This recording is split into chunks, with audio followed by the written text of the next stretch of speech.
Hey guys, अब हमारा geography का फाइनल एग्ज़ाम बहुत ही नज़दीक है और मैंने अपनी तरफ से बहुत ही अच्छी तैयारी आपकी करवा दी है ज्योग्राफी के एग्ज़ाम की। आप इस चीज़ को जानते हो, अगर आप मेरी वीडियोस को फॉलो कर रहे हो। पूरी प्लेलिस्ट का लिंक मैं आपको नीचे दे दूंगा। अगर आपने मेरी वीडियोस को अभी तक नहीं देखा, जाके देख लो। सारी की सारी वीडियोस बहुत ही काम की हैं। ये वीडियो भी बहुत ही इंपॉर्टेंट है, जो कि लास्ट वीडियो रहने वाली है। इसमें हम क्या करेंगे, जिस भी टाइप का आपका पेपर आएगा, आप देखोगे 29 फरवरी 2024 में फाइनल एग्जाम ज्योग्राफी का, उस टाइप का पेपर यहाँ पर मैं डिस्कस करूंगा। एक्सपेक्टेड क्वेश्चन पेपर, यानी आप इसको प्रैक्टिस पेपर, सैम्पल पेपर के तौर पे भी वीडियो को देख सकते हो, प्रैक्टिस कर सकते हो इस पेपर को। बहुत ही काम की वीडियो है। आपको पता चलेगा किस टाइप के क्वेश्चन आएंगे, आपकी कितनी तैयारी हुई है। साथ में यहाँ पर सबसे इंपॉर्टेंट मेरा जो फोकस रहेगा वो रहेगा प्रेजेंटेशन टिप्स के ऊपर, टाइम मैनेजमेंट के ऊपर, और भी कई सारी चीज़ें हैं जो कि मैं आपको इस वीडियो में बताऊंगा। तो ऐसा नहीं है खाली हम सैम्पल पेपर ही डिस्कस करेंगे, एक्सपेक्टेड पेपर ही डिस्कस करेंगे, जो कि आपको देखने को मिल सकता है। ठीक है, इसके साथ साथ यहाँ पर प्रेजेंटेशन पे भी बात होगी, और भी कई सारी मैं आपको टिप्स वगैरह भी बीच बीच में बताऊंगा, जो कि आपको फाइनल एग्जाम को प्रॉपर तरीके से लिखने में बहुत ही ज़्यादा हेल्प करने वाली हैं ये सारी की सारी टिप्स।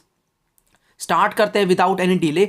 बाकी आपको क्या करना है, चैनल को जल्दी से सब्सक्राइब कर दो, फिर आप भूल जाते हो। वीडियो को लाइक कर दो, शेयर कर दो अपने फ्रेंड्स के साथ। कमेंट में बताना कैसी आपको वीडियोस लग रही हैं, क्या आपको मेरी वीडियो से हेल्प मिली या फिर नहीं। ठीक है, आप फीडबैक अपना दे सकते हो, राइट। चलिए स्टार्ट करेंगे। यहाँ पर आप देखोगे क्वेश्चन आने वाले हैं, क्वेश्चन स्क्रीन पर आएंगे। आपको क्या करना है, पहले वीडियो को पॉज करके उनको अटेम्प्ट करना है। एमसीक्यूज आएंगे तो आप एमसीक्यूज कर लेना, ठीक है। उसके बाद यहाँ पर अगर मान लो, देखो आप वीडियो को बाद में देख रहे हो, टाइम कम है आपके पास, तो आप क्या कर सकते हो, जो भी यहाँ पर वैसे क्वेश्चन आएंगे ना, 3 मार्क के हो गए, 5 मार्क के हो गए, आप क्या करना ना, क्वेश्चन आने से पहले एक बार देखना क्वेश्चन आपको कितना समझ में आ रहा है। क्या आपने भी वही आंसर सोचा था उस टाइप का, मतलब एज इट इज नहीं बोल रहा, उस टाइप का आपने भी आंसर सोचा था जिस टाइप का मैंने बताया है।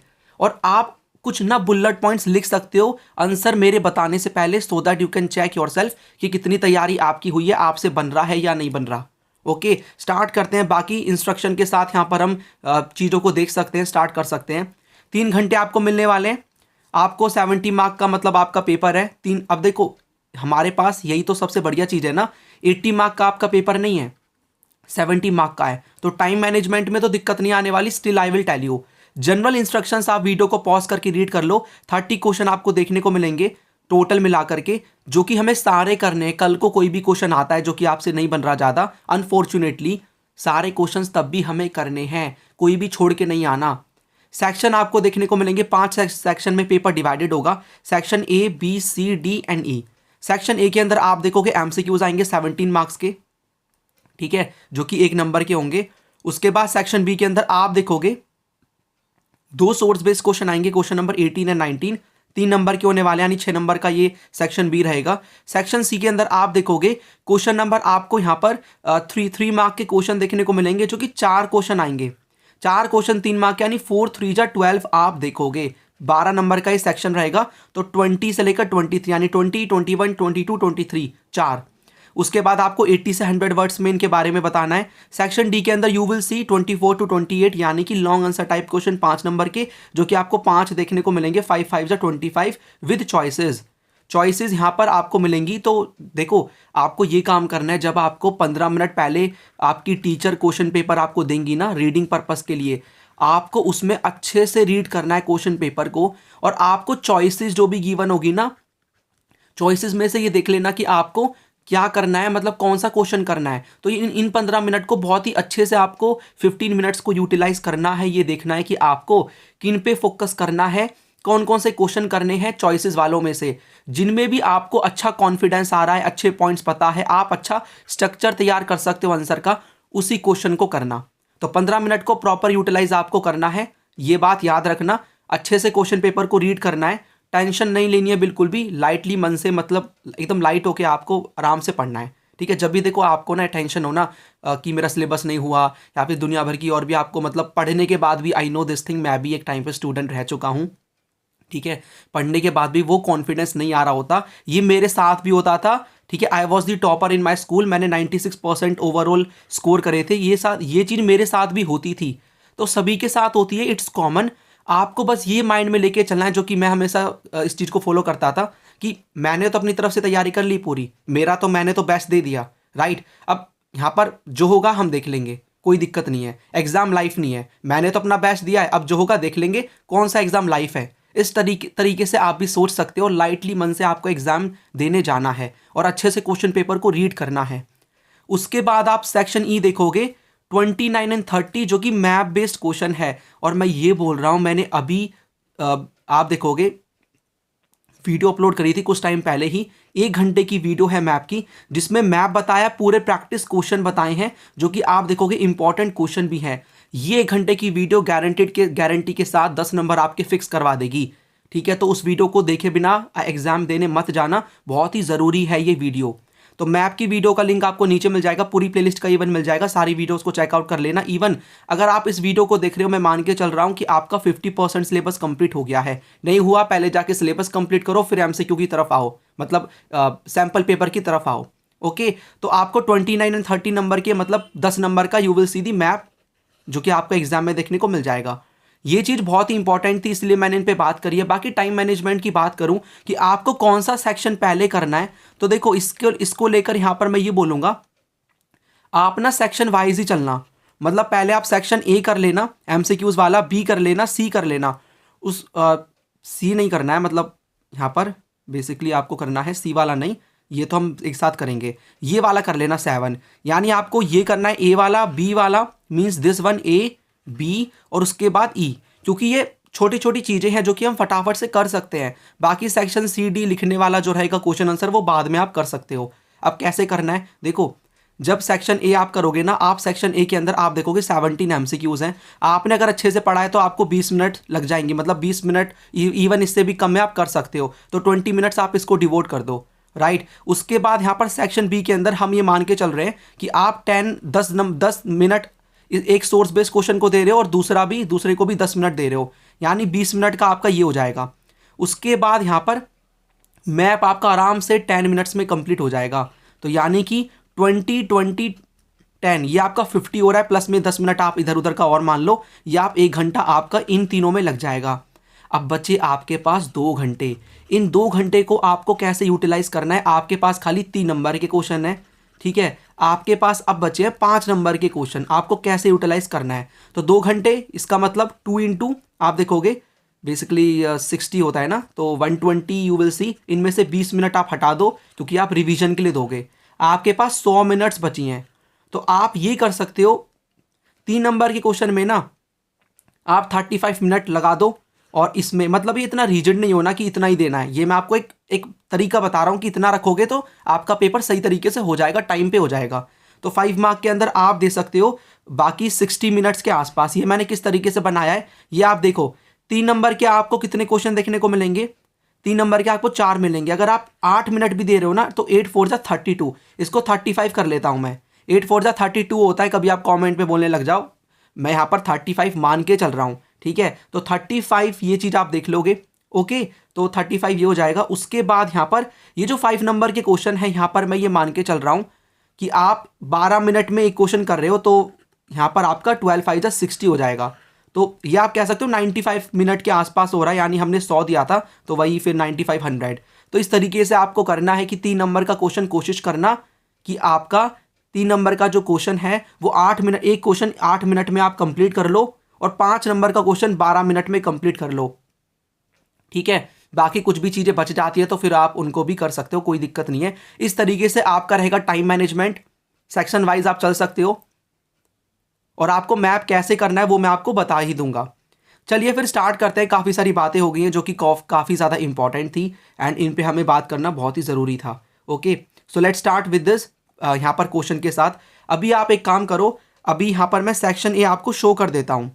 सेक्शन ए मैं पूरा दिखा देता हूँ वीडियो में ही, आप देख लेना, मतलब वीडियो को पॉज करते करते पूरा अटैम्प्ट करो। उसके बाद मैं आंसर जब डिस्कस कराऊंगा तो फिर देखना कितना आपका स्कोर है। अब देखो, ऐसा हो सकता है कि सीबीएसई का जो पैटर्न है कि इस चैप्टर से इतने मार्क का आएगा, इससे इतना आएगा, हो सकता है इस वाले पेपर में एक आध क्वेश्चन उस तरीके से ना बन रहा हो, मतलब उस पैटर्न को फॉलो ना कर रहा हो। पैटर्न वैसे पूरा वही है, मैंने सारी चीज़ें डाली हैं, बट हो सकता है कि एक पर्टिकुलर चैप्टर 3 मार्क का सीबीएसई ने बोला हो कि हम पूछेंगे, और मैंने 4 मार्क का कंटेंट डाल दिया। तो ये मत बोलना आप लोग कि मैंने पैटर्न को फॉलो नहीं करा, मैंने पैटर्न को फॉलो किया है। लेकिन ये देखो, पेपर प्रैक्टिस के लिए है, मतलब आपका वो चैप्टर तो कंप्लीट हो रहा है ना, चैप्टर तो कंप्लीट हो रहा है, चैप्टर पे तो बेसिकली हम बात कर रहे हैं, मतलब चैप्टर का तो रिवीजन हो रहा है। क्वेश्चन कहीं से भी बन सकते हैं, और कभी कभी ऐसा भी होता है सीबीएसई वाले भी कभी कभी क्या करते हैं, उस पैटर्न को फॉलो ना करते हुए जिस चैप्टर से उन्होंने 3 मार्क का बोला था 4-5 मार्क का कंटेंट दे देते हैं।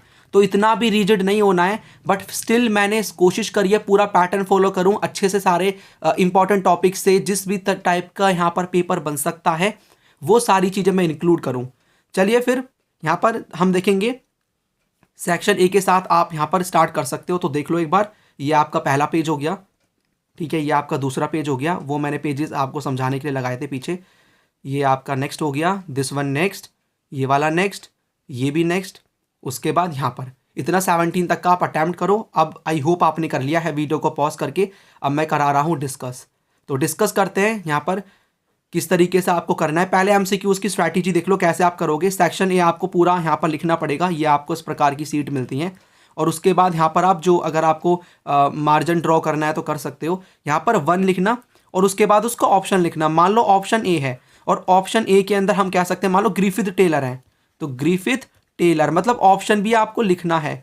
ऑप्शन कितना भी बड़ा हो लिखना है, ऐसा तो होगा नहीं कि 10 लाइन का ऑप्शन दे रहे हैं आपको, एक आधी लाइन में हो ही जाएगा। तो इस तरीके से आपको करना है, ठीक है। तो ऑप्शन भी लिखना, साथ में उस ऑप्शन में क्या गिवन है वो भी लिखना है। ये देखो एक स्टूडेंट का है, मेरे एक स्टूडेंट का, आप देख सकते हो मैंने ज्योग्राफी का टेस्ट लिया था, तो उसमें आप सेक्शन ए में इस तरीके से देख सकते हो कि आंसर 1 का ऑप्शन भी इन्होंने लिखा है और ऑप्शन के अंदर क्या है वो भी लिखा है, ऑप्शन नंबर, ठीक है, और वो चीज़ भी ऐसे ही आपको करना है, ठीक है। तो स्टार्ट करते हैं। पहला क्वेश्चन आप देखते हो, एजर्शन क्या कहता है, waterways are used for long distance trade, waterways provide door to door delivery. Waterways door to door delivery provide नहीं करते, हमने ये बात करी थी रोड्स के अंदर। तो आपका जो ये हो जाएगा रीजन वाला, ये हो जाएगा गलत, यानी A is true R is false, A is true R is false, ठीक है। आपका आर गलत है, ए इज ट्रू, क्योंकि यहाँ पर ए क्यों ट्रू है, क्योंकि वाटरवेज को यूज किया जाता है लॉन्ग डिस्टेंस ट्रेड के लिए, ये चीज हमने पढ़ी है, राइट। दूसरे क्वेश्चन की तरफ चलते हैं। The main objective of Beti Bachao Beti Padhao scheme is, तो आप यहां पर देखोगे हमें प्रिवेंशन करना है gender based sex selective elimination, यानी कि जेंडर के बेसिस पे जो सेक्स को सिलेक्ट करते हैं कि आप सन को प्रेफरेंस दे रहे हो, डॉटर्स को नहीं दे रहे हो, तो वो चीज़ को प्रिवेंट करना, राइट। इंश्योर करना उनका survival and protection of the child, girl child. Education को इंश्योर करना and participation of the girl child. सारे यहाँ पर सारे के सारे देखो, आप देख सकते हो ना, बात हो रही है बेटी बचाओ बेटी पढ़ाओ। अब हो सकता है ये आपको डायरेक्टली आपकी एनसीईआरटी बुक में गिवन ना हो, बट ये कॉमन सेंस पे डिपेंड करता है, मतलब एक अवेयरनेस है, आप कितना समझ रहे हो चैप्टर को उस पर डिपेंड करता है। इवन इस पेपर में मैंने ऐसे भी क्वेश्चन डाले हैं जो कि बुक में आपको एज इट इज कंटेंट नहीं मिलेगा, लेकिन अगर आपने उनकी अंडरस्टैंडिंग अच्छे से ली है, अंडरस्टैंडिंग अच्छे से ली है तो आप आराम से कर पाओगे। लेकिन इन क्वेश्चन में वो बच्चे मार खाएंगे जिन्होंने रटा है, तो इसलिए बोल रहा हूँ स्टार्टिंग से रटना नहीं है, ठीक है। स्टार्टिंग से मैंने ये बात बोली, रटना नहीं है, आपको समझ के चलना है सभी चीज़ों को। क्वेश्चन नंबर 3 पे बात करेंगे। Which 3 indicators are used in human development index, यानी ह्यूमन डेवलपमेंट इंडेक्स में कौन से 3 इंडिकेटर्स का यूज़ किया जाता है। तो आप इसको देखोगे, कंडीशन ऑफ एनवायरनमेंट नहीं है, यानी इसको आप एलिमिनेट कर दो, जहाँ पर भी 4 आ रहा है इसको एलिमिनेट कर सकते हैं। बाकी यहाँ पर आप देखोगे स्टैंडर्ड ऑफ लिविंग है, एजुकेशन है, लाइफ एक्सपेक्टेंसी यानी हेल्थ, तो आप यहाँ पर बोलोगे आंसर विल बी 1 2 3, तो 1 2 3 B will be the answer. उसके बाद यहाँ पर इस तरीके से आपको अटैम्प्ट करना है। आई होप आपको पता लग गया। यहाँ पर आप दोनों साइड मार्जिन ड्रॉ कर सकते हो, कोई भी प्रॉब्लम नहीं है, ठीक है। तो आपको पता है कि किस तरीके से करना है, आप इंग्लिश का एग्जाम देकर आ चुके हो। कंसीडर दी फॉलोइंग पेयर्स, आपको पेयर्स यहाँ पर कंसीडर करने हैं और आपको यहाँ पर करेक्ट पेयर बताना है, कौन सा करेक्टली मैच है। तो कौन सा मैच है एक बार हम देख लेते हैं। कॉम्पैक्ट कौन सी सेटलमेंट्स होती हैं, closely build up area of houses, बिल्कुल सही बात है, हमने पढ़ा हुआ है। डिस्पर्स कौन सी होती हैं, fragmented into small several units physically separated from each other. Bearing एक कॉमन नेम, ये नहीं आएगा आर, मतलब ये कॉमा करके आर आ गया, यहाँ पर आर आएगा नॉर्मल, तो बियरिंग ए कॉमन नेम नहीं, ये तो हेमलेटेड है ना, ये तो हेमलेटेड है, यानी ये वाला गलत हो गया। उसके बाद हेमलेटेड में क्या गिवन है, आइसोलेटेड सेटलमेंट्स, नहीं ये तो डिस्पर्स्ड की बात हो रही है, यानी इन्होंने उल्टा दे दिया, इसका ये है, राइट। तो कौन सा सही मैच है, only one will be the correctly, मतलब करेक्टली मैच है। उसके बाद 5वें नंबर का क्वेश्चन है, with reference to the ports in India which of the following statements is are correct. Ports की बात हो रही है तो देखो जो कोची पोर्ट है ना वो वेम्बनाथ कयाल यानी बैक वाटर्स के हेड पे ही आपको मिलेगा। और ये जो चेन्नई पोर्ट है इसको बेसिकली ये एक आर्टिफिशियल हार्बर है जिसको 1859 में बनाया गया था। इसका मतलब अगर हम सही की बात करें तो हमें दोनों के दोनों सही देखने को मिल जाएंगे, राइट। अब सीबीएसई के सैंपल पेपर में जिस भी प्रकार के यहाँ पर क्वेश्चंस है ना एमसीक्यूज के सारे टाइप के मैंने डाले हैं। एजर्शन रीजन हो, करेक्ट स्टेटमेंट वाले हो, ठीक है, करेक्टिंग द पेयर हो, मैच द फॉलोइंग, अरेंज करने वाले, सारे टाइप के फैक्चुअल और direct question. Tertiary activities include होती हैं यहाँ पर, आपको दोनों चीज़ देखने को मिल जाएंगी। टर्शरी एक्टिविटी में प्रोडक्शन भी आता है और एक्सचेंज भी आता है। सोर्स बेस्ड वाली वीडियो में इसके ऊपर मैंने सोर्स भी कराया था। कंसिडर दी फॉलोइंग पेयर्स, यहाँ पर आपको देखो क्वेश्चन को जब ऐसे क्वेश्चन आएंगे ना क्वेश्चन को रीड करना, पेयर की बात हो रही है, उसके बाद ये देखना मतलब नीचे आ जाना, देखना कि करेक्ट बताना है या फिर इनकरेक्ट, उसी के हिसाब से आपको पढ़ना है। तो करेक्टली मैच बताना है कौन सा सही मैच है। तो एग्रो बेस्ड में यहाँ पर क्या होता है, फूड प्रोसेसिंग होती है, सही बात है। मिनरल बेस्ड में आप देखते हो कॉपर एंड ज्वेलरी इंडस्ट्री आ जाती है, मिनरल्स की बात हो रही है, सही बात है।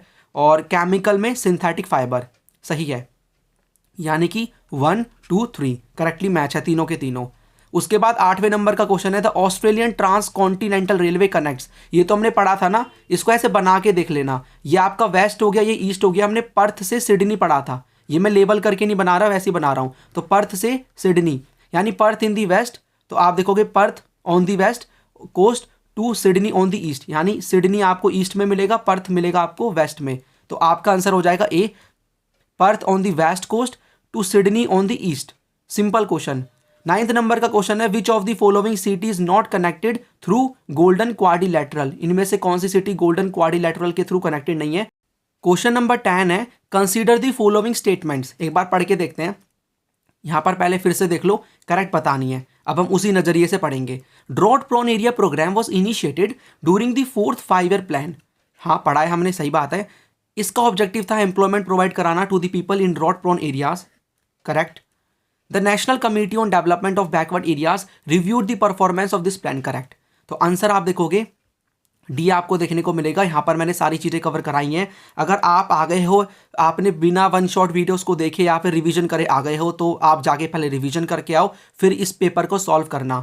क्वेश्चन 11वें नंबर का क्वेश्चन हमें ये बोलता है कि आपको ये बताना है कौन सा बिजिएस्ट ओशन ट्रेड रूट है कंट्री के अंदर, मतलब in the world, world wide अगर हम देखें तो ये आपको देखने को मिलेगा North Atlantic sea route, North Atlantic sea route, ठीक है, जो कि आपको देखने को मिल जाता है, काफ़ी ज़्यादा बिजी है। इसको इस रूट को कुछ और भी कहते हैं। मैं देखता हूँ कितने बच्चों को पता है, आप कमेंट में ज़रूर बताना प्लीज़। एवरीवन जो भी मेरी वीडियोस को देखता है प्लीज़ जो भी बोलता हूँ बताया करो, राइट। कभी कभी होता है ज़्यादा कमेंट्स की वजह से रिप्लाई नहीं दे पाता, बट स्टिल मैं सारी कमेंट्स को पढ़ता हूँ। तो यहाँ पर बेसिकली यहाँ पर आपको मैं हार्ट दे दूंगा, आपका अगर सही आंसर होगा तो कॉमेंट ज़रूर करना।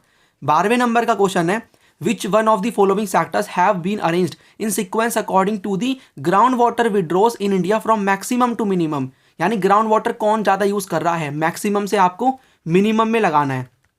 तो सबसे ज़्यादा आप देखते हो एग्रीकल्चर में यूज़ किया जाता है। और ग्राउंड वाटर की अगर मैं बात करूँ, ग्राउंड वाटर में दूसरे नंबर पर आप इंडस्ट्री को देखोगे और तीसरे पे आप हाउस होल्ड्स को देखोगे, यानी डोमेस्टिक सेक्टर को। तो आंसर आपका हो जाएगा एग्रीकल्चर, इंडस्ट्रियल सेक्टर और डोमेस्टिक सेक्टर, ठीक है। तो यहाँ पर आंसर हो जाएगा बी। अगर यहाँ पर सरफेस वाटर की बात हो रही होती तो सरफेस वाटर में आप एग्रीकल्चर को पहले देखते, उसके बाद आप यहाँ पर देखते डोमेस्टिक वाले को, और फिर आती इंडस्ट्री।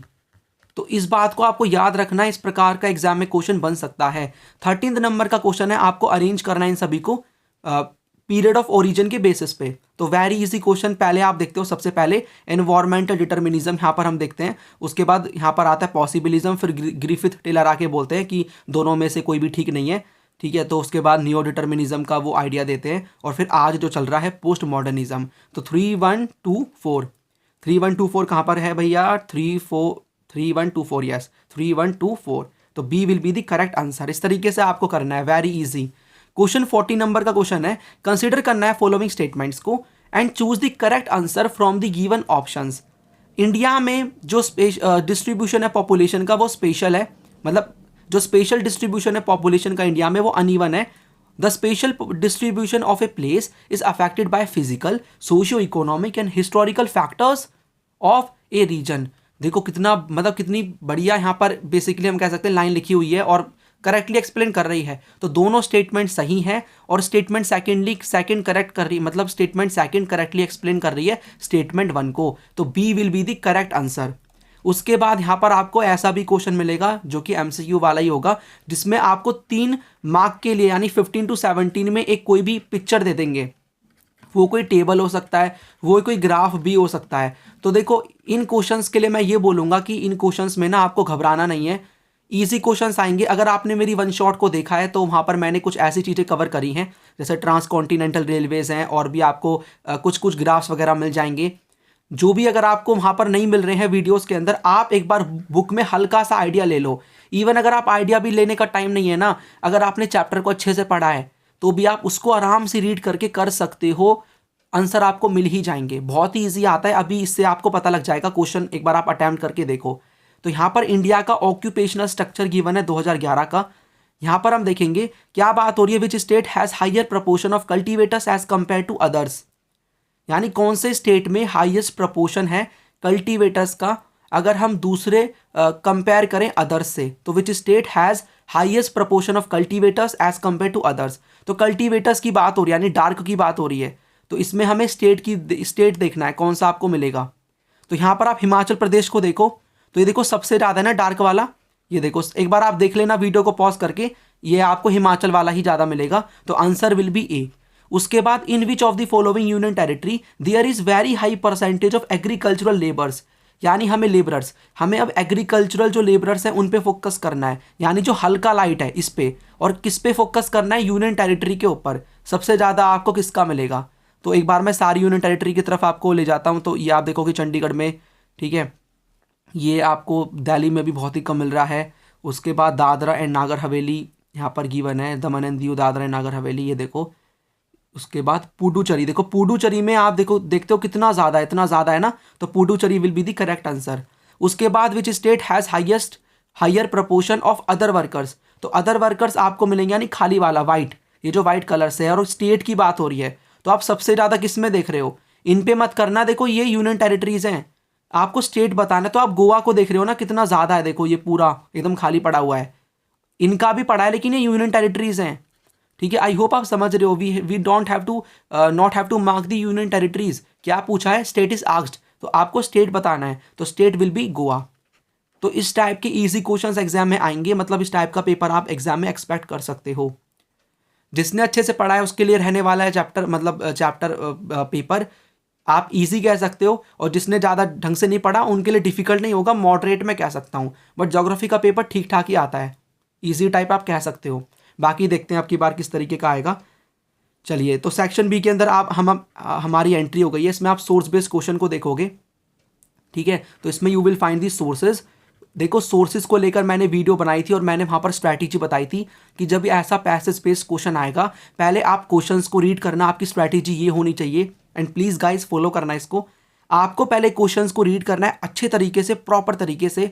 उसके बाद आपको इस सोर्स को रीड करना है, और रीड करते टाइम अगर आपको जिन भी क्वेश्चन के आंसर मिल रहे हैं कॉपी पेस्ट कर दो, पैसेज में से मिल रहे हैं कॉपी पेस्ट कर दो। जिनके नहीं मिल रहे, तो आपका अगर वो चैप्टर क्लियर है तो चैप्टर की अंडरस्टैंडिंग के बेसिस पे जो भी आपको समझ में आ रहा है आप इस चीज़ को कर सकते हो, ठीक है। तो ये आपकी स्ट्रैटेजी रहने वाली है। अब इसको एक बार मैं देखूं तो यू विल सी दिस कि पहला क्वेश्चन क्या कहता है, in which type of climatic region gathering is practised. एक बार वीडियो को पॉज करके इसको अटेम्प्ट करने की कोशिश करो, आंसर आपको मिल रहे हैं या फिर नहीं मिल रहे। ओके, तो कौन से क्लाइमेटिक रीजन में आपको मिलेगा, तो देखो यहाँ पर आराम से आंसर मिल रहा है, gathering is practised in regions with harsh climatic conditions. और आप इवन एग्जाम्पल भी दे सकते हो, यहाँ पर से आप एग्जाम्पल दे दो कि कौन कौन से वो रीजन्स आपको देखने को मिल जाएंगे। सीधा आपको बस कॉपी पेस्ट यहाँ तक का करना है। दूसरा क्वेश्चन है, what is the reason behind constant reduction in gathering activities. क्यों कांस्टेंट रिडक्शन हो रहा है, क्योंकि देखो जो सिंथेटिक प्रोडक्ट्स है ना वो बहुत ही अच्छी क्वालिटी के हैं, वो कंपटीशन दे रहे हैं इन सभी को, राइट, उनको ही ज़्यादा लोग खरीदते हैं। गैदरर्स कैसे सस्टेन करते हैं अपने आप को, ये भी सी में गिवन है। एक बार आप वीडियो को पॉज करके देखो, मैंने पहले से रीड किया हुआ है तो मैं जानता हूँ उसके बारे में। तो आप देखोगे ये जो गैदरर्स है ये कलेक्ट करते हैं बहुत सारे वैल्यूएबल प्लांट्स को, लीव्स को, बार्क्स को। यहाँ पर इस तरीके से आप यहाँ तक मार्केट तक इसको लिख सकते हो। तो ये ऐसा सोर्स है जिसके तीनों आंसर आपको आराम से मिल जा रहे हैं। सो यहाँ पर इस पर्टिकुलर बॉक्स में से कल को ऐसा भी क्वेश्चन अगर एग्जाम में आता है कि आपको खाली 2 के आंसर ही सोर्स में से मिल रहे हैं, तो एक क्वेश्चन ऐसा होगा जो कि काफ़ी ईजी होगा। इसके अंडरस्टैंडिंग के बेसिस पे देखना किस चैप्टर से पूछा है वो पर्टिकुलर सोर्स, उसके बेसिस पे आंसर लिख के आ जाना, छोड़ना कुछ भी मत।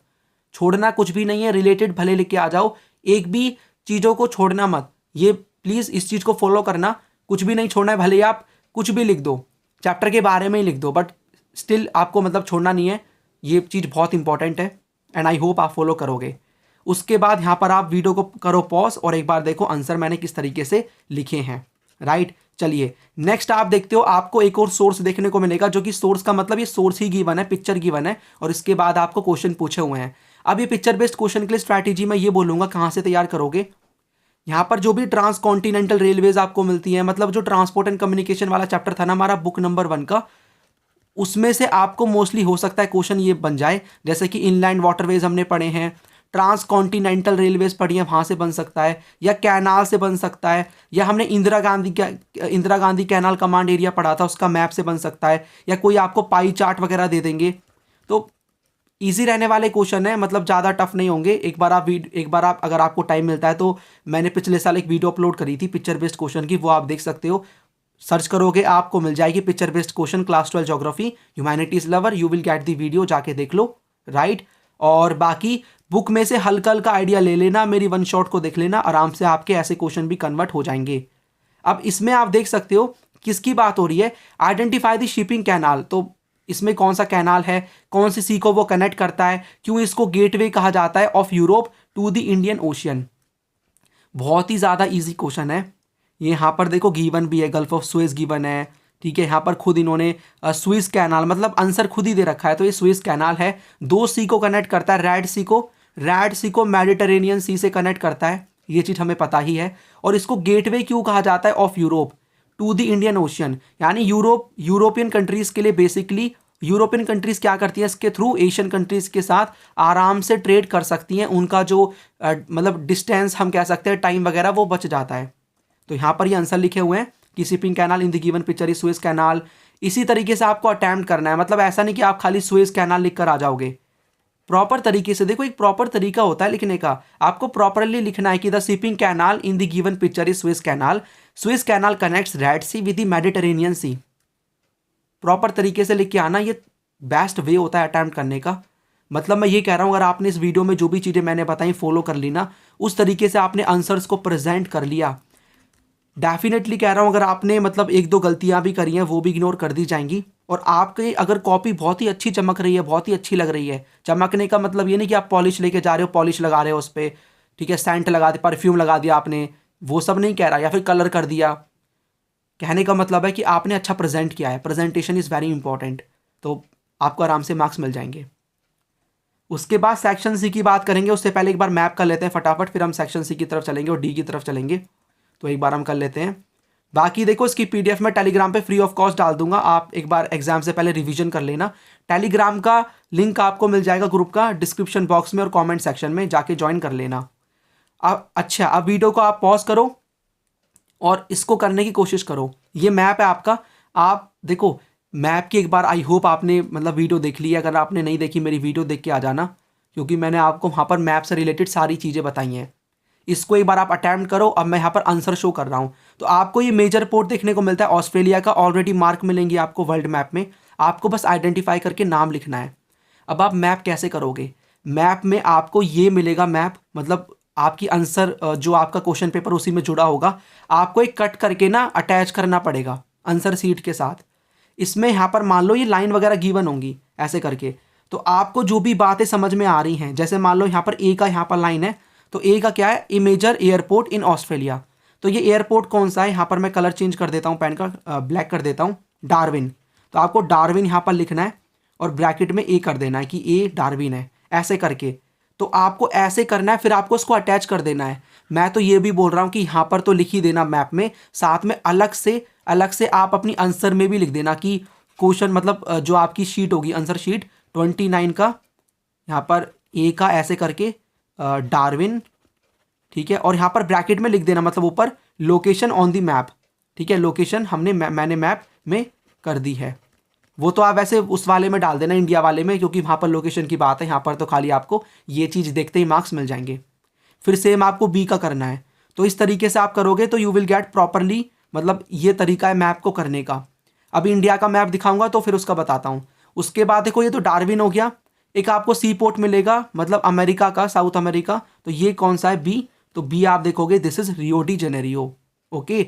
ए terminal station of trans Canadian railway, ये वाला हैलिफैक्स है ये। Major airport of Russia, this is Moscow. तो यहाँ पर आपको क्या लिख देना है? मॉस्को लिख देना है। A major area of nomadic herding, nomadic herding का ई वाला, यानी कौन सा एरिया है ये आप देखोगे, this is central China, central China. ठीक है। उसके बाद एक canal linking Atlantic ocean with Pacific ocean, यानी एफ कहाँ पर है? मतलब ऑलरेडी प्लेस मार्क है बस, और उनके बारे में बातें भी ये बन है। उन बातों को सुन के समझ के आपको उसके बारे में बताना है कि वो कौन सी चीज़ है, कौन सी कंट्री है, कौन सा कैनाल है, कौन सा पोर्ट है, ये बताना है बस। तो ये कौन सा है? पनामा है। आई होप आपने मेरे बताने से पहले आप अटैम्प्ट कर रहे हो paper. A major area of commercial livestock rearing, तो आप देखोगे दिस इज यूएसए। तो इसको आप वेस्टर्न यूएस भी लिख सकते हो। ठीक है, वेस्टर्न यूएस मतलब यूएस, राइट, इस तरीके से। तो बाकी आपको और भी ऐसे क्वेश्चंस प्रैक्टिस करने हैं, तो मैं वही कह रहा हूँ, मैप वाली वीडियो आप देखोगे तो स्टार्टिंग में मैंने एक्सप्लेनेशन दी है पूरे सिलेबस की, और लास्ट के 20 मिनट में मैंने क्वेश्चन कराए 5 क्वेश्चन इंडिया के मैप के, 5 वर्ल्ड के मैप के। अब सबसे ईजी चीज़ तो ये है, मतलब आप इस चीज़ को देख के खुशी हो जाओगे। आपको एनी 5 करने हैं, मतलब 7 गिवन है, एनी 5 करने हैं। तो जो भी आपको अच्छे से समझ में आ रहे हैं वो 5 करके आ जाना। यहाँ पर आप देख सकते हो ये रहे सारे के सारे आंसर: डार्विन, रियो de Janeiro, Halifax, Moscow, central China, Panama canal, western US, या फिर सिंपल यूएस। इंडिया का मैप गिवन है, यहाँ पर भी आपको एनी 5 करने हैं। तो जो भी आपको समझ में आते हैं अच्छे से वही आप एग्जाम में करके आ जाना, कोई भी इशू नहीं है इससे रिलेटेड, राइट। तो इसको एक बार अटैम्प्ट करते हैं। आपको स्टेट मिलेगा with highest population density, this is Bihar. उसके बाद एक यहाँ पर आप देखोगे जो बात हो रही है इंटरनेशनल एयरपोर्ट की, जो कि आसम में है, या आप गुवाहाटी देखोगे। ऑयल रिफाइनरी इन बिहार, बरौनी आप मार्क कर सकते हो, झरिया मार्क कर दो, कोल माइन। और स्टेट जो कि लीडिंग है इन दी प्रोडक्शन ऑफ राइस, ये आपका वेस्ट बंगाल हो जाएगा। बॉक्साइट माइन को यहाँ पर मार्क किया जा सकता है, मतलब एमपी में एक बॉक्साइट माइन है कटनी करके, तो इसकी लोकेशन आप मार्क कर सकते हो। और उसके बाद सी पोर्ट केरला का कोची हो जाएगा। तो आपको कैसे करना है, आपको यहाँ पर ना अपने आंसर, मतलब जो जहाँ पर आप आंसर लिख रहे हो, आंसर आपकी जो बुकलेट है उसमें आपको ऐसे करना पड़ेगा, मतलब सबका। जैसे पहले का आंसर बिहार, और ऊपर लिख देना location on the map, location on the map. आपको मैप भी मिलेगा, आपको लोकेशन वहाँ पर मार्क कर देनी है, लेकिन आप यहाँ पर भी लिख देना। उसके बाद दूसरे का आंसर आपका, मान लो आप गुवाहाटी लिख रहे हो, तो फिर ऐसे करके फिर आप लोकेशन मार्क कर देना इस तरीके से, राइट। तो यहाँ पर मैंने वेस्ट बंगाल वगैरह को मार्क नहीं किया, तो आप ऐसे कर सकते हो। जैसे कि ये वेस्ट बंगाल है, तो आप स्टेट का नाम लिख दो और फिर कौन से क्वेश्चन का आंसर है। तो वेस्ट बंगाल आप देखते हो, इसका आंसर है ई का, तो ब्रैकेट में ई। ये प्रॉपर तरीका है मैप मार्क करने का।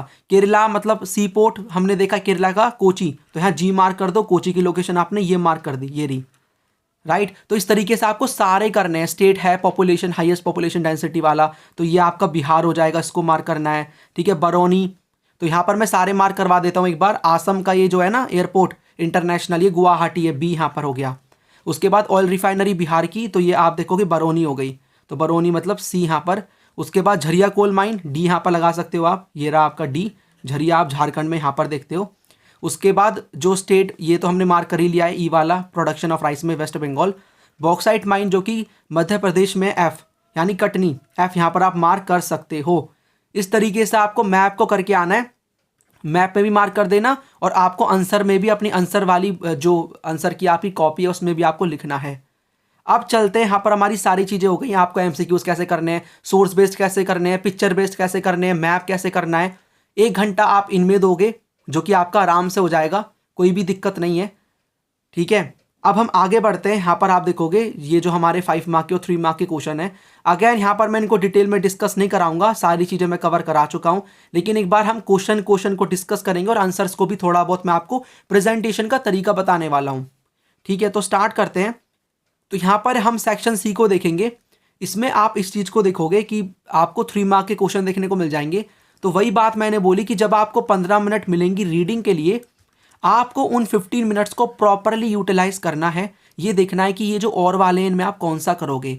चलो एक बार फटाफट से पूरे पेपर की रीडिंग लगा लेते हैं, मतलब सेक्शन सी की कौन कौन से क्वेश्चन है, और हल्का हल्का मैं आपको दे देता हूँ आइडिया। तो यहाँ पर आप देखोगे, इससे पहले ये देख लो 3 मार्क के क्वेश्चन की प्रेजेंटेशन कैसे होगी, वैसे इस चीज को मैं बता चुका हूं। हल्का सा इंट्रोडक्शन लिख दो, 1-2 लाइन में लिखना है तो। बाकी आप 3 बड़े बड़े पॉइंट लिख सकते हो। आपके पास छोटे छोटे पॉइंट्स है तो आप 6 पॉइंट भी लिख सकते हो, 4 भी लिख सकते हो। देखो मान लो आपके पास 3 बड़े बड़े पॉइंट्स हैं तो 4 लिख के आ जाना, कोई भी दिक्कत नहीं। आपको 4 पता है तो 4 लिख दो। इससे क्या होगा, आपकी एक्स्ट्रा नॉलेज दिखती है। लेकिन ये नहीं कि आप 3 मार्क में 5-6 नंबर के अकॉर्डिंग लिख के आ रहे हो, इतना ज़्यादा भी नहीं लिखना है, एक तरीका होता है प्रॉपरली। और 5 मार्क के अंदर मैं आपको भी बताऊंगा, चलो यहीं पर बता देता हूँ। 5 मार्क के अंदर मैं इस चीज़ को बता चुका हूँ। इसमें भी आपको इंट्रोडक्शन लिखना है जो कि थोड़ा बड़ा हो सकता है, 2 से 3 लाइन का। फिर आपको फ्लो चार्ट बनाना अगर बन रहा है तो फिर उसको फ्लो चार्ट में जो भी आपने बुलेट पॉइंट्स मान लो बनाए थे, ये आपके बुलेट पॉइंट्स हो गए, इनको फिर आपको क्या करना है, एक्सप्लेन कर देना है, हल्का हल्का एक्सप्लेन कर देना है। एग्जाम्पल दोगे तो और भी अच्छी बात है। यह आपके 5 नंबर का रहेगा स्ट्रक्चर। और फ्लो चार्ट ज़रूर बनाना, इसमें टाइम वेस्ट नहीं होता, ये आपके आंसर को अलग से दिखाता है। और टाइम मिलता है तो रीडिंग जब आप करोगे लास्ट में 15-20 मिनट्स में, जो भी आपको समझ में आ रहा है कि भाई कोई पर्सनैलिटी का नाम है, ठीक है, कोई आपने प्लेस का नाम लिखा है, कोई इंपॉर्टेंट आपने वर्ड लिखा है, थ्योरी लिखी है, मतलब एनवायरमेंटल डिटर्मिनिज्म, पॉसिबिलिज्म, उसको अंडरलाइन कर देना। इतना काम आपको करना है। मतलब लास्ट के 20 मिनट बहुत ही ज़रूरी है। आपको पेपर को लास्ट में ये देखना है कि कोई क्वेश्चन रह तो नहीं गया, आपने कोई मिस्टेक तो नहीं कर दी, ठीक है। और जो भी इंपॉर्टेंट चीज़ें हैं उनको अंडरलाइन भी करना है, लेकिन ये लास्ट के लिए रखना, क्योंकि अंडरलाइन करना is not much important, additional काम है जो कि बाद में किया जा सकता है, ठीक है। चलिए फिर इनको एक बार हम क्वेश्चंस को देख लेते हैं। तो आप यहाँ पर सेक्शन सी को देखोगे तो neo determinism presents an alternative approach between the two streams of environmental determinism and possibilism. Explain how does it show that human beings can live in harmony with their environment. जिन भी बच्चों को ये question समझ में नहीं आया, एक बार आप फिर से कोशिश करो रीड करने की। मैंने आपको क्या बताया था, ये बोला था कि जब भी आपको कोई भी क्वेश्चन समझ में ना आए उसका कीवर्ड पकड़ लेना। कीवर्ड क्या है, नियो डिटर्मिनिज्म।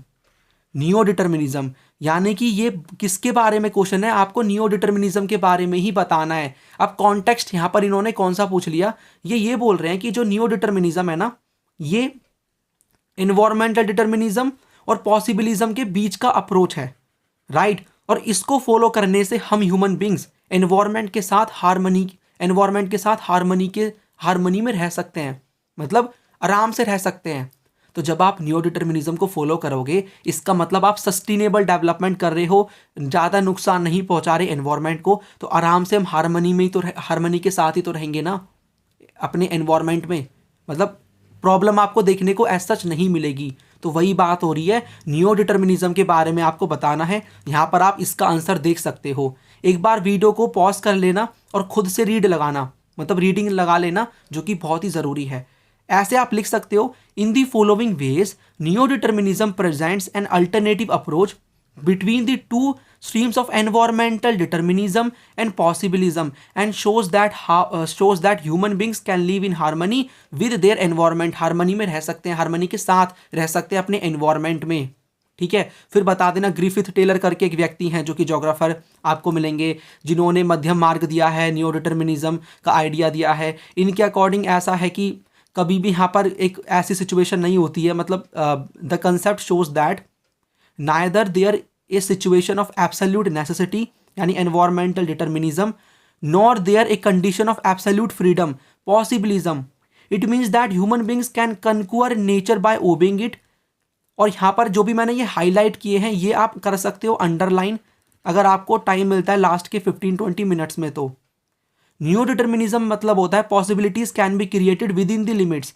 तो एक बार आप वीडियो को पॉज करके रीड कर सकते हो। इवन यहाँ पर मैंने कितनी बढ़िया लास्ट में लाइन लिखी है, वो है neo determinism focus on sustainable development, यानी इस पे फोकस करती है।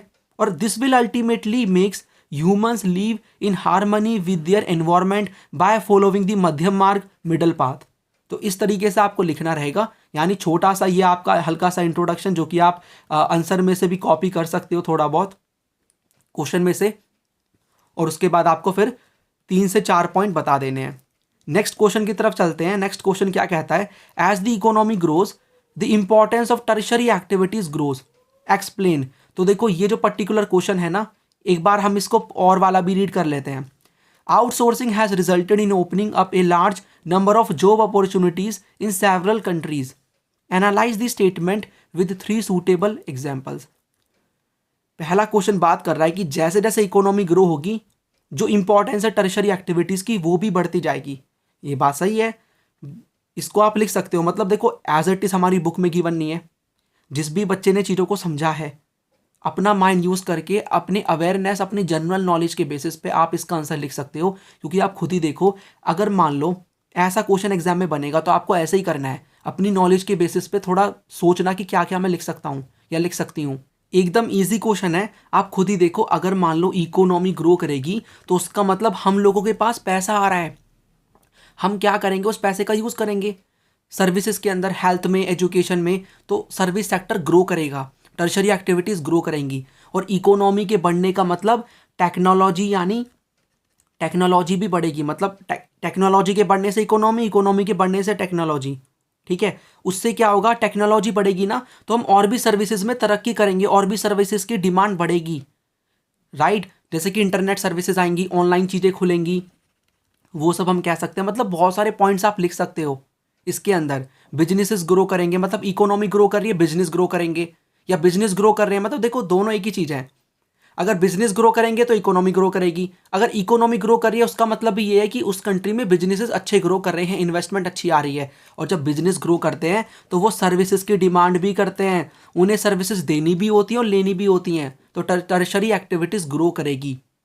उसके बाद ये वाला जो क्वेश्चन है, इसमें ये बोला है कि आउटसोर्सिंग अगर यहाँ पर हो, मतलब आउटसोर्सिंग की वजह से कई सारी जॉब अपॉर्चुनिटीज़ आई हैं कंट्रीज़ में। 3 सूटेबल आपको एग्जाम्पल देने हैं। तो इसमें आप इंडिया का दे सकते हो। इंडिया में बीपीओ, इंडिया में केपीओ, इंडिया में जो मेडिकल आउटसोर्सिंग होती है उनसे देखो कितनी सारी जॉब अपॉर्चुनिटीज़ ओपन हुई हैं। तो ये ऐसे क्वेश्चंस हैं जिनका डायरेक्ट आंसर आपको बुक में मिलेगा नहीं। घबराना नहीं है ऐसे क्वेश्चंस के साथ। आपको अपनी अंडरस्टैंडिंग के बेसिस पे 3 पॉइंट सोचने हैं, 2 से 3 मिनट का टाइम देना, सोचना और फिर लिखना। ठीक है, अपने वर्ड्स में लिख सकते हो, कोई भी प्रॉब्लम नहीं है। वीडियो को पॉज करके एक बार आप यहाँ पर रीड कर लो कि देखो, इंक्रीज हो रही है कंज्यूमर की डिमांड, ये इकोनॉमी वाला क्वेश्चन है। Expanding service sector, technological innovation, specialization and efficiency. Right, उसके बाद, और मैं पीडीएफ तो आपको दे ही दूंगा, तो फिर आप वहाँ भी जाके पहले वीडियो को देखना, कभी आप वीडियो को छोड़ के चले जाओ, क्योंकि लास्ट में और भी चीज़ें बताऊंगा। तो उसके बाद जाके आप पॉज करके, मतलब वहाँ पर पीडीएफ को डाउनलोड करके देख लेना, क्वेश्चंस को रीड कर लेना। हो सकता है कल, मतलब हमारा लक ऐसा रहे, अच्छा रहे मेरा भी और आपका भी, कि इन्हीं में से 1-2 क्वेश्चन आ जाएं तो बहुत ही अच्छा रहेगा। बाकी मेरी इंपॉर्टेंट क्वेश्चन आंसर वाली वीडियो में से तो चांसेस ही हैं। राइट, तो यहाँ पर आप देखोगे आउटसोर्सिंग वाले में यहाँ पर हम लिख सकते हैं knowledge process outsourcing, business process outsourcing और मेडिकल आउटसोर्सिंग। अब यहाँ पर ना कई सारी कंट्रीज़ की बात है, तो आप और भी कंट्रीज़ के एग्जाम्पल दे सकते हो कि उन कंट्रीज़ में कैसे आउटसोर्सिंग से जॉब्स क्रिएट हो रही हैं। राइट, तो try to make it simple, एकदम सिंपल पेपर रहेगा, कोई भी इशू नहीं रहेगा। आगे और क्वेश्चंस को रीड करेंगे। और क्या बात हो रही है इसमें, मैंने और वाला भी कराया है क्योंकि हम तो प्रैक्टिस कर रहे हैं, तो सारे क्वेश्चंस ही करेंगे, कोई भी इशू नहीं है। अब नेक्स्ट क्वेश्चन 22 नंबर का है, India is a land of linguistic diversity, support the statement. बहुत ही ईजी क्वेश्चन है, इसका आंसर देखते हैं कि आपको इंडिया में कई सारी टाइप की लैंग्वेजेस मिल जाएंगी। राइट, तो यहाँ पर आप देखोगे इजी क्वेश्चन है, India is a land of linguistic diversity, support the statement. तो India is a land of linguistic diversity according to Grierson, linguistic survey of India 1903 to 1928। There were 179 languages and 544 dialects in the country. इसमें आपको 22 schedules languages भी मिल जाएंगी हमारे India के 8वें schedule में, Indian constitution के 8th schedule में। और बाकी इसमें आप देखोगे और भी पॉइंट्स गिवन है, जैसे कि हिंदी के स्पीकर्स कम ज़्यादा मिलेंगे, और कुछ लैंग्वेजेस हैं जिनके स्पीकर्स इंडिया में कम है। फिर हमारी जो लैंग्वेजेस हैं उनको 4 आप फैमिलीज़ में डिवाइड कर सकते हो। इंडो यूरोपियन हो गई, ठीक है, ड्राविडियन हो गई, साइनो तिब्बतियन, ऑस्ट्रिक। तो इस तरीके से आप आंसर लिख सकते हो इस क्वेश्चन का कि इंडिया में कई सारी लैंग्वेजेस हैं, इसी वजह से इंडिया को लैंड ऑफ लिंग्विस्टिक डाइवर्सिटी बोला जा रहा है। उसके बाद यहाँ पर और क्या पूछा हुआ है, नेक्स्ट क्वेश्चन क्या है, डिस्क्राइब करना है coal as a source of conventional energy in India. यानी डिस्क्राइब करना है कोल को कि वो सोर्स है कन्वेंशनल एनर्जी का। ओके, और में पूछा है describe the importance of solar energy as a source of non conventional energy in India. दोनों के दोनों बहुत ही ईजी क्वेश्चन है। इसमें आपका कीवर्ड सोलर एनर्जी है, आपको इसकी इंपॉर्टेंस बतानी है कि भाई ये कॉस्ट इफेक्टिव होता है, एनवायरमेंट फ्रेंडली है, इंडिया में अच्छा खासा पोटेंशियल है, राजस्थान गुजरात में यूज़ कर सकते हैं इसको। ठीक है, वर्ल्ड का आपको लार्जेस्ट सोलर पावर प्लांट मिल जाएगा, कहाँ पर, राजस्थान के अंदर। इस तरीके से आप लिख सकते हो, राइट। उसके साथ साथ कोल की मैं बात करूँ तो कोल बहुत पहले के टाइम से यूज़ किया जा रहा है। इसमें यहाँ पर हम देख सकते हैं थर्मल पावर प्लांट में यूज़ किया जाता है इलेक्ट्रिसिटी को बनाने के लिए। 4 प्रकार का आपको इंडिया में कोल मिल जाएगा। एक बार आप देख लो कि किस तरीके से मैंने लिखा है। तो देखो ऐसे लिखना होता है आंसर। पहले मैंने क्या किया, पहले मैंने कन्वेंशनल जो सोर्सेज है ना एनर्जी के, उनके बारे में बता दिया। क्या लिखा है मैंने, conventional source of energy are those traditional forms of energy that have been widely used for a long time such as coal, oil, natural gas and nuclear power which are derived from natural resources found within the earth. They are exhaustible source of energy. exhaustible यानी खत्म हो जाएंगे, exhaust हो जाएंगे, right. उसके बाद आप बता सकते हो कि कोल को यूज़ किया जाता है थर्मल पावर प्लांट में। यहाँ पर कोल के बारे में बता दो, थर्मल पावर प्लांट में यूज़ किया जाता है। आयरन ओर की स्मेल्टिंग में यूज़ किया जाता है, 4 प्रकार का मिल जाएगा, जिसमें से बिटुमिनियस इंडिया में काफ़ी ज़्यादा है। कोल माइनिंग सेंटर्स इंडिया में, उनके बारे में भी आप बता सकते हो, सिंगरौली है, कोरबा है, तालचेर है। उसके बाद लास्ट में आप कितना प्रॉपर तरीके से आंसर को ख़त्म कर सकते हो अगर आपको लिखना है तो, कि despite being the dominant source of energy, यानी डोमिनेंट सोर्स है एनर्जी का, बट स्टिल यहाँ पर हमें कई सारी एनवायरमेंटल कंसर्न्स मिल जाएंगी, यानी कि ये पॉल्यूशन करता है जो कि हमारे लिए, हमारे एनवायरमेंट के लिए खतरनाक है। इसका हमें अल्टरनेटिव फाइंड आउट करना पड़ेगा जो कि है रिन्यूएबल सोर्स ऑफ एनर्जी। उसके बाद कौन सा क्वेश्चन था, सोलर एनर्जी की इंपॉर्टेंस आपको बतानी है। तो आप एक बार वीडियो को पॉज कर लो, बहुत ही ईजी क्वेश्चन है सोलर एनर्जी के बारे में। पहले आप non conventional sources of energy के बारे में बता सकते हो, फिर आप नीचे आकर के जो सोलर एनर्जी है उसकी इंपॉर्टेंस बता देना। इस तरीके से आपका ये आंसर हो जाएगा कि कॉस्ट कॉम्पिटिटिव है, ठीक है, एनवायरमेंट फ्रेंडली है, इजी टू कंस्ट्रक्ट है। ये मैंने इंपॉर्टेंट जो वर्ड्स को अंडर यहाँ पर हाईलाइट किया है, ये आप अंडरलाइन कर सकते हो, ताकि देखो अंडरलाइन करना बहुत ज़रूरी है। और एक सबसे इंपॉर्टेंट चीज़ जो कि मुझे स्टार्टिंग में बोलनी चाहिए थी बट मैं भूल गया इस चीज़ को बोलना, पैराग्राफ में आंसर मत लिखना, पॉइंट्स में ही आंसर आपको लिखना है, जो कि मैं हर किसी के अंदर आपको बताऊंगा। कोई भी आपके एग्जाम हो, ठीक है, इंग्लिश में, बस इंग्लिश को छोड़ के जो कि हो चुका है, आपको पैराग्राफ में नहीं पॉइंट्स में आंसर लिखना होता है, तो पॉइंट्स में लिखना प्रॉपर तरीके से, ठीक है। तो इस तरीके से आपको लिखना रहेगा एग्जाम में, और इसके थ्रू आप अच्छे मार्क्स स्कोर कर पाओगे। बाकी 5 मार्क की तरफ चलते हैं, और इन चीज़ों को मैं 1 शॉट में कवर करा चुका हूं, तो यहाँ पर मैं इसलिए डिटेल में नहीं जा रहा। ये वीडियो के बनाने का पर्पस मैंने आपको पहले बता दिया, प्रेजेंटेशन सिखाना है और ये बताना है कि किस टाइप के क्वेश्चन बन सकते हैं। तो क्वेश्चन को मैं थोड़ा थोड़ा एक्सप्लेन कर रहा हूँ, आंसर शो कर रहा हूँ। बाकी 1 शॉट से आपका कवर हो चुका होगा, और जाके PDF में से रीड कर लेना अगर आपको डीपली रीडिंग करनी है तो, ठीक है। तो ह्यूमन डेवलपमेंट क्या होता है ये हम पढ़ चुके हैं। देखो कितना इजी क्वेश्चन है, डिस्कस करना है। यहाँ पर आपको 3 क्वेश्चन मिलेंगे, जिसमें आपको और मिलेगा, मतलब चॉइसेस मिलेंगी, तो आपको फिर उसमें देखना है कि कौन सा आपको करना है, राइट। तो पहला क्वेश्चन क्या कहता है 24 नंबर का, आपको बताना है कि ह्यूमन डेवलपमेंट क्या होता है। आपको 4 अप्रोचेस बताने हैं ह्यूमन डेवलपमेंट के, बहुत इजी क्वेश्चन है। और में क्या पूछा है कि कैसे गुड गवर्नेंस और people oriented policies with reference to the pillars of human development increased the values of freedom and capabilities. यानी देखो इन्होंने सिंपल क्वेश्चन बनाया नहीं, इन्होंने सिंपल ना बनाते हुए क्या किया, ह्यूमन डेवलपमेंट ऐसा नहीं बनाया कि ह्यूमन डेवलपमेंट क्या होता है, 4 पिलर बता दो उसके। इन्होंने किसी एक पिलर में से डिटेल्ड वाला क्वेश्चन पूछ लिया, जो कि जिसने अच्छे से उस पिलर को समझा है वही आंसर लिख पाएगा। कौन सा पिलर है वो, हम देखते हैं कि एम्पावरमेंट की बात हो रही है, कि एम्पावरमेंट यानी कि कैसे गुड गवर्नेंस और पीपल ओरिएंटेड पॉलिसीज क्या करेंगी, लोगों की फ्रीडम और कैपेबिलिटीज को बढ़ाएंगी। एग्जाम्पल के थ्रू आप बता सकते हो। जब मैं इस चीज़ को समझा रहा था 1 शॉट में, मैंने प्रॉपर तरीके से सारी चीज़ें आपको बताई थी, ठीक है। एक बार इनका आंसर देख लेते हैं। तो ह्यूमन डेवलपमेंट के बारे में आप ये लिख सकते हो डेफिनेशन, जो कि मैं कई बार आपको रीडिंग लगवा चुका हूँ, कई बार बताया मैंने इंपॉर्टेंट क्वेश्चन आंसर वाली वीडियो में। आई होप आपको अब तक आइडिया लग गया होगा। फिर आप बता सकते हो ऐसे करके 4 अप्रोचेज हैं जो कि मेंशन है बिलो। फिर आप ऐसे फ्लो चार्ट ज़रूर बनाना, आपको फ्लो चार्ट बनाने में ज़्यादा टाइम नहीं लगेगा।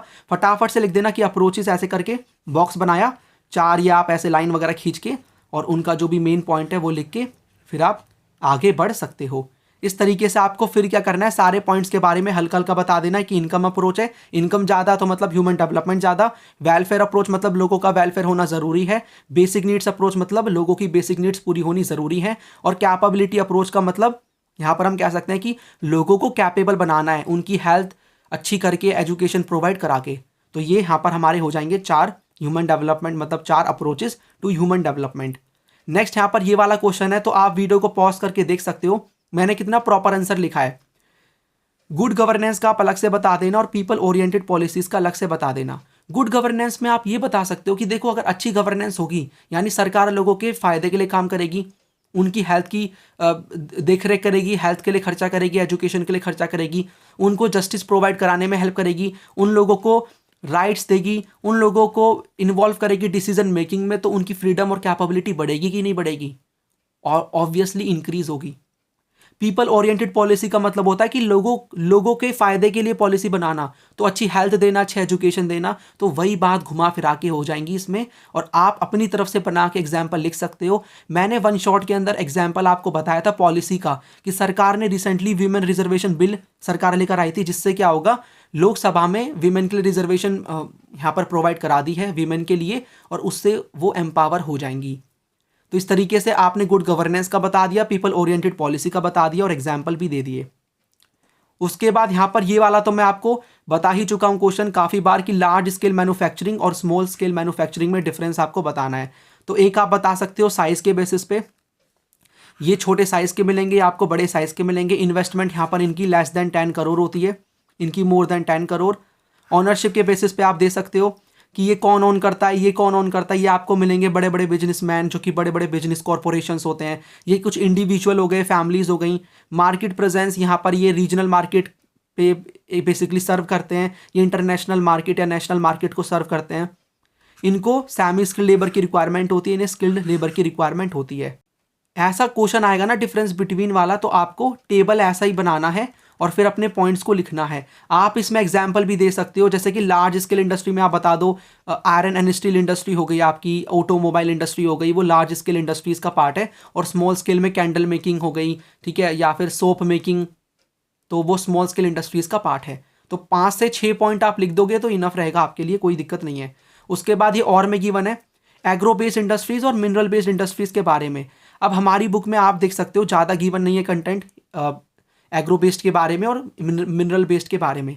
तो आप कैसे फिर इसका आंसर दोगे?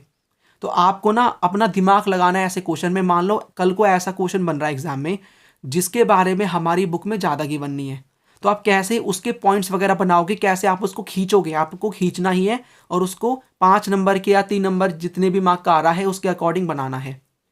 तो ये जो क्वेश्चन है एग्रो बेस्ड और मिनरल बेस्ड का, इसमें एक तो आप बता दो कि रॉ मटेरियल का सोर्स क्या है, कौन से प्रोसेसिंग मैथड्स हैं, ये कौन से प्रोडक्ट्स तैयार करते हैं, इनकी ज्योग्राफिक डिस्ट्रीब्यूशन, यानी ये मतलब हमने फैक्टर्स पढ़े थे ना, तो कौन सा फैक्टर इनके लिए मेन है।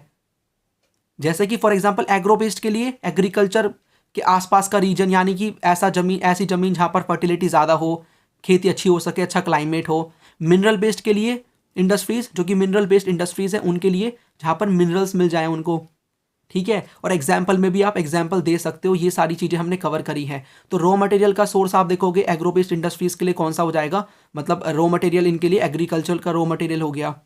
मिनरल बेस्ड के लिए मिनरल जो रिसोर्सेज है वो रॉ मटेरियल है।